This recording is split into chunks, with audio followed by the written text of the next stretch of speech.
Kuzva munenge matorara wani. Ndakaneta. Mukai kana tingoita kawani.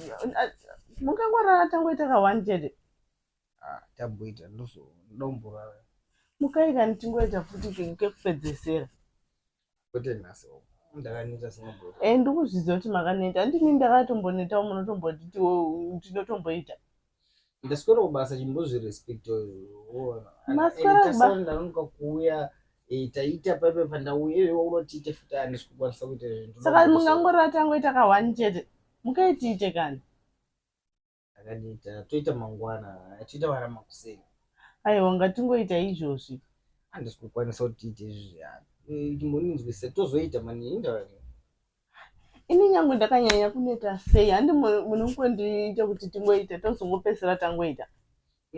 Ndozvinzwisa pamwe pacho inyawo ozvinzwisa kuti ndakaneta zvakaita ndainyoshandisisa nasi kuti tiite ka handisi kukwanisa kuita. Saka manje mungangorara tangoita kawani kai kamangouya chete totongorara. Andoona tatoita pepe ndichangosvika ndaichitokwanisa ndiine energy. Ndafungidza kuti ndichaita simba ndapedza kugesa but handisi kukwanisa ndisati kukwanisa kuita. Handi munongoita makumbo enyaya tichingomaningirikina kudai so. Chingoma straight kunonzi kudi kustretcha.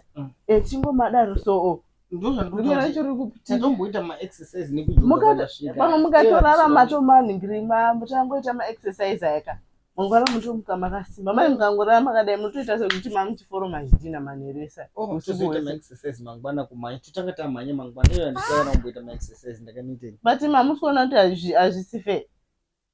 Iwo ndosikuitisa ma-exercise but hauzive reason yandokuitisa ma-exercise inayo kuti waiva neinjari. Inasa ndisoita ma-exercise futi toita mangwana. Ndoshandi kuti mukango stretcha makumbo enyaya munenge makutonzwa ndakaneta kuita ma-exercise. Asi dai ndandirini.